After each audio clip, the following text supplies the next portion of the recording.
Okay, so we'll now turn our attention to anger. Now, this is an emotional trait. It's an emotion that is linked with aggression and violence. Now, anger is associated with a range of different attributional, informational, and evaluative cognitions that emphasize, according to Di Giuseppe and Taffarate, the misdeeds of others and motivate a response to kind of thwart or retaliate against or attack the source of a perceived threat. And that idea of a perceived threat is really important. So anger is an emotion that really is a response to something that is perceived as a threat. Now, a perceived threat might be in the form of an attack, and that attack does not necessarily need to be physical. So someone might attack your reputation or your family or your your way of life. It can be anything really that threatens the way that you live or the person that you are. And it's kind of this idea of an internal mental subjective feeling state. So anger is an emotion that has associated cognitions and physiological arousal patterns. So we think about anger as being this kind of state that we're in, but that state is comprised of both comprised of a range of different affective, cognitive, and physiological arousal states. Now, anger, as we've seen and as we all know, after kind of experiencing anger, it does motivate aggression and sometimes violence, and this is why we're covering it in these videos, in that it's a real key part of kind of the motivations behind a lot of aggressive acts. So as I've said, the kind of threat that people perceive can be a response to kind of their physical well-being, their property, their present or future resources. So if someone is trying to steal something from you or steal your potential earnings in future, it might be a threat to self-image or social status. It can be a threat to your worldview. We see this a lot at the moment in relation to the political climate that we're in, that people are perceiving the other side not as just having different views, but of threatening their own way of life. And this is where we see a lot of anger between groups, which then obviously motivates things like aggression. So we see a lot of rioting, a lot of looting, a lot of political violence at the moment, particularly in relation to kind of highly politicized, highly polarized societies. Now, this threat perception, or we might refer to it as being hypervigilance, can persist even after a threat has gone.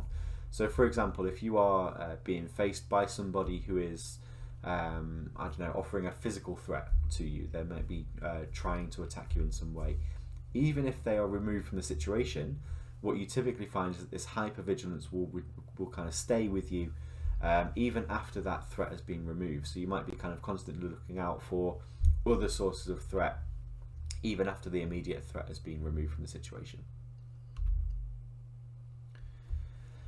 Now, we can think about anger as being a normal part of the human experience. Most people, if not all people, have experienced anger to some degree at some point in their lives. Now, the difference between a normal kind of individual or normal experience of anger and someone who you might classify as being an angry person would be that anger can be defined as being, or described as being, state present. It's there in the moment, and this is the anger that we all experience on a kind of day-to-day basis, versus trait enduring. And this is where someone kind of really holds on to their anger, and that is the kind of filter through which they interpret social information.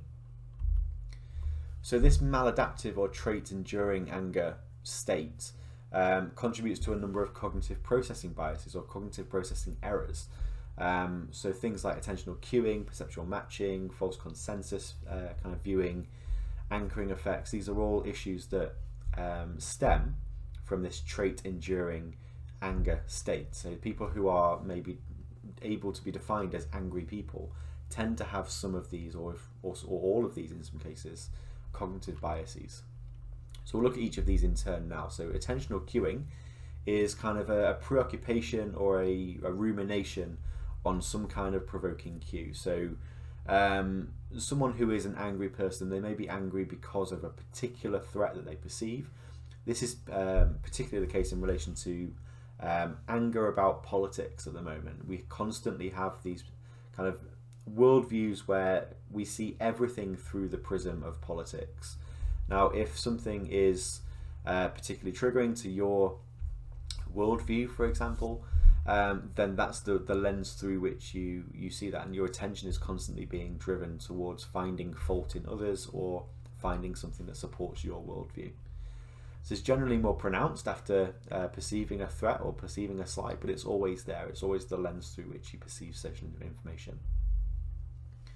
And what you get is this cumulative effect where kind of continued irritation, you have this kind of attention that's constantly being kind of directed towards perceived slights, even though they're maybe really innocuous. But what you get over time is this cumulative effect where this anger arousal is kind of retained, and you're constantly angry, you're constantly looking for threats, you're constantly looking for things to criticize in other people, for example. Your attention is constantly cued towards finding these faults.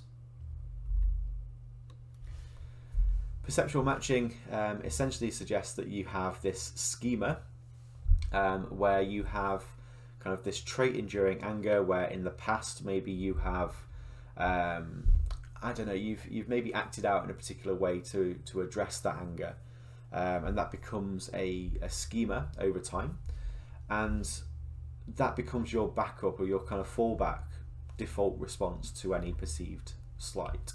Now what that means is over time it becomes easy to apply that schema to new threats or new perceived threats, and what that means is that you have a tolerance decrease to potential threats. So what you might have previously been able to tolerate now gets you angry, and you kind of fall back on that schema of acting out in a violent or aggressive way.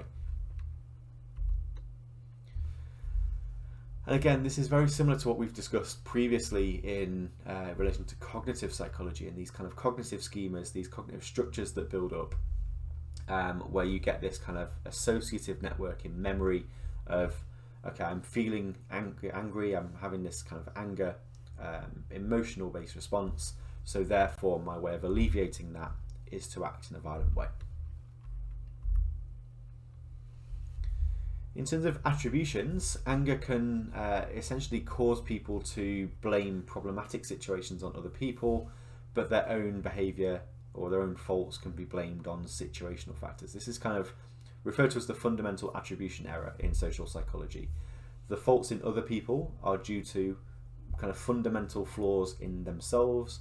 Faults in myself are due to the environment around me. They're causing me, those factors are causing me to behave in a particular way.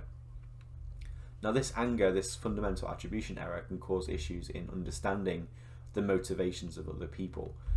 So for example, people who have this hostile attribution bias have a tendency to perceive hostile intent in others' behaviour. So instead of just saying that people who behave in a bad way are fundamentally flawed, they will take any behaviour that somebody has or any behaviour that somebody demonstrates and attribute something malevolent to that. So you won't be able to accept that somebody's just being nice, but they're trying to exploit you for some reason.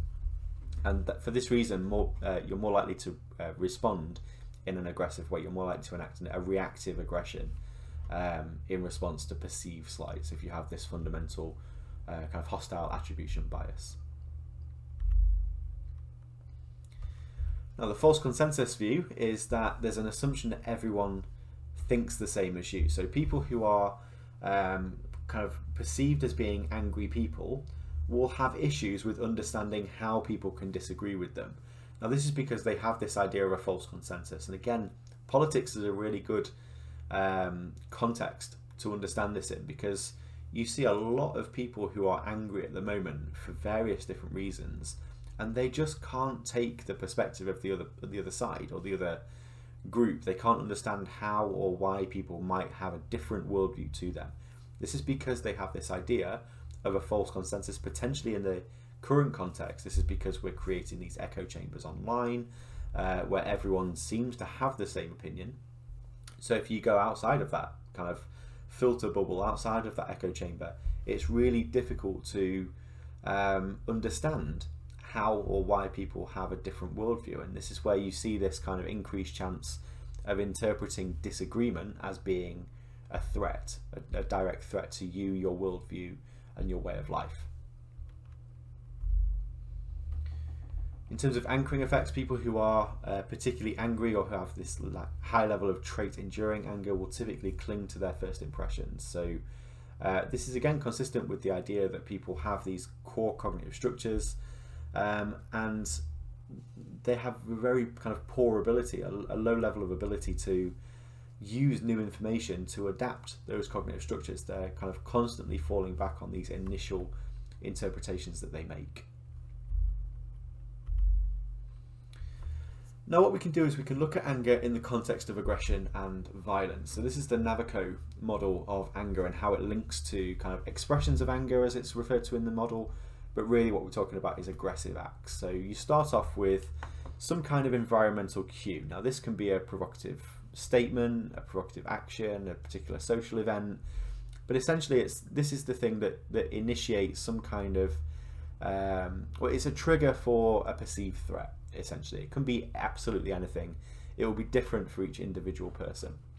Now what that leads to is the triggering of different cognitive structures or cognitive processes in terms of understanding how or why somebody might either behave in a particular way or say something in a particular manner to you, which then leads to a physiological state of arousal. So this would be things like an increased heart rate, increased temperature, kind of changes in the breath and things like that. Now these two things can kind of exacerbate each other in that if you are automatically triggered to perceive something as being hostile, that will inevitably lead to a physiological response in line with that. But just by experiencing that physiological response, it strengthens the salience of that cognitive structure. Now the combination of these two things is what we would define as the emotional state of anger. So this is where you experience anger, and then what you're trying to do is you're trying to alleviate that negative emotion. So we know that anger is not something that people enjoy experiencing typically, so someone may act in an aggressive way to kind of alleviate that anger. Now that expression of anger has a range of different effects in that it hopefully alleviates the anger itself, but it does that by calming the physiological response and also addressing some of those cognitive structures. On the negative side of that, if you think about perceptual matching, the expression of anger here could form a cognitive structure that suggests that as soon as I experience this physiological arousal or this environmental cue, my default response will be the expression of aggression or the expression of anger in a violent way. Now, obviously this expression of anger also has effects in the environment, in that if you act in an aggressive way towards an individual, then chances are that individual is going to either flee the environment or that kind of situational space, or they will come back at you and they will act in an aggressive way towards you. So that environmental trigger then changes. So the situation that you're in changes as a result of the act of aggression, the expression of the anger that you've done. That then obviously leads to changes again in your physiological arousal and the extent to which you can process cognitive structures. So it's quite a cyclical model, this one, but it hopefully suggests that, hopefully shows how an environmental cue, whether that's an actual or a perceived threat, leads to differences in, or leads to changes in physiological arousal and cognitive arousal, and how the expression of that anger emotion can lead to differences and changes in all of those different constructs.